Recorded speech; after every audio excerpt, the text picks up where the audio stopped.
I'm Jason Smith, the Director of Geelong Gallery. I'm also the curator of the exhibition Blanche Tilden, Ripple Effect. This exhibition is a 25-year survey of the work of one of Australia's most acclaimed contemporary jewellers. I'm sitting in Blanche Tilden's studio amongst some of the work that she has been producing for us. From the earliest works in this exhibition through to the most recent, there is indeed a ripple effect in Blanche Tilden's prevailing use of glass as a material for contemporary jewellery, in her enduring interest in mechanical movement and how things are made and how things work, and also in her prevailing interest in the value of the jewellery object and the way in which objects can be worn and have an intimate relationship with the body.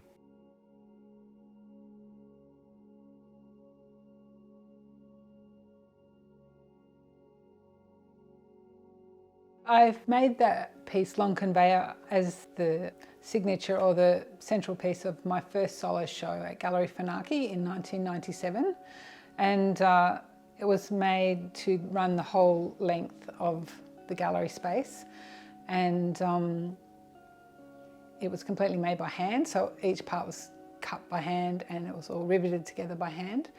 And after the exhibition, it went into the collection of the Toledo Museum of Art in Ohio, in the USA. So the first version of the necklace is 4.8 metres long, which is the length of a niche display cupboard or cabinet in Gallery Whanake. So it kind of gave the impression of endless movement, that it ran along like a conveyor belt in a factory, but it was in a gallery. So for this survey exhibition of my work, I've made a second version of the Long Conveyor necklace.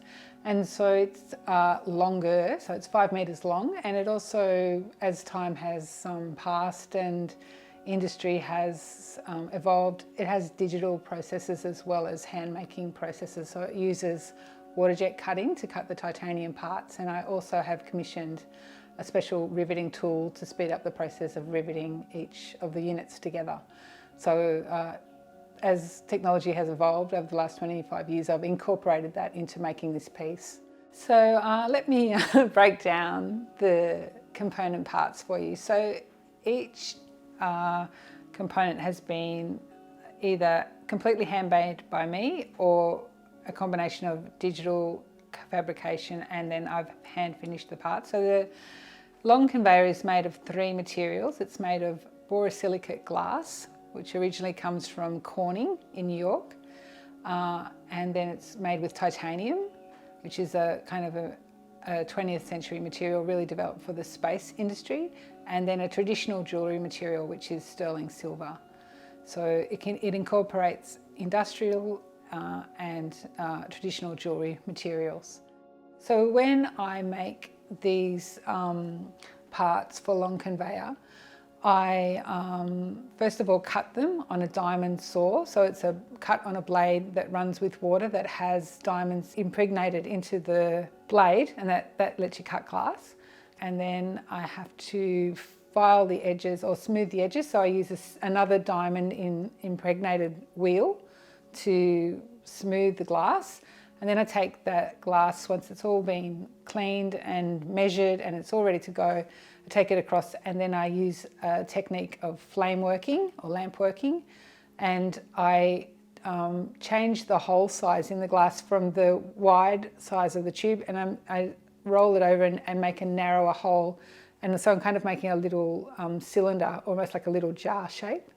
So then I have all of these components. So I've changed the actual glass tube into these components by cutting it and grinding it and then flame working it. Then I can build it into the necklace, so getting it ready with the other 2 materials, so the titanium parts and the silver parts.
The reality of a museum exhibition is that your work is displayed in a static way on a display case or under glass or under perspex. But for me, jewellery is really all about it being worn, and so my work isn't static when you wear it. It goes with you and it moves. It has this beautiful liquid movement, and you know, it gives you so much pleasure when you wear it. And so you can see this really is all full of moving parts. Each one, it has no resistance. It all works, and it just makes you feel good when you wear it.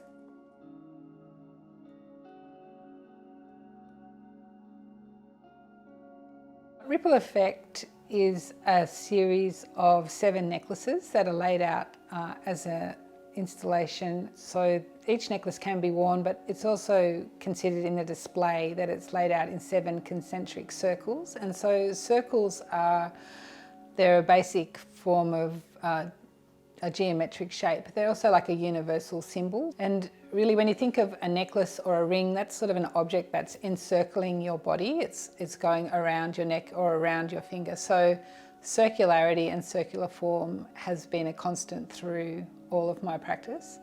And so I kind of have themes in my work. So one theme that I've touched on is industrial glass, so glass that's used for industry. So thinking in that theme, another type of industrial glass is a lens. I'm also very, I guess as I get older, more conscious of the effect on the environment of using new materials, you know, heating things up and using raw materials. And so I was interested in Ripple Effect to find an existing glass object and repurposing an existing glass object.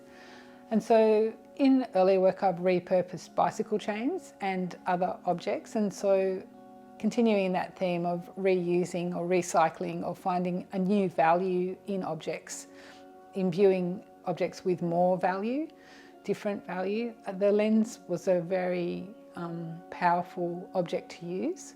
So the lenses aren't broken in terms of the piece of glass is snapped in half, but the mechanism of the lens doesn't work anymore, or the grease has worn out, and so it doesn't work. You can't focus it. And so these objects that used to be almost like a status symbol, you know, of a camera with a bunch of lenses, so you could do all these different things with it. Now that's completely obsolete. But inside those camera lenses are stacked all these beautiful glass components, and they kind of appealed to me that I could like release them from that housing and find a new use for them and find a way to talk about value using these lenses, these glass circles or glass discs that are inside a camera housing. So as well as being an industrial material, glass, it's also an everyday material. It's really hard to imagine life in our time without glass. You know, you're always drinking out of glasses, looking at a TV screen, looking at lots of other screens now, and it's a very ubiquitous material of the 21st century. But glass is also a material as old as time. It's, you know, the earliest man-made material going back to the Egyptians. And it's from Egyptian time forward been used as a material for jewellery. So if you think of glass beads, glass paste, in every kind of period of history, glass has been used as a material for jewellery. So I think that my work is adding to that language of the material of glass for jewellery for the 21st century by using borosilicate glass and salvaging industrial glass.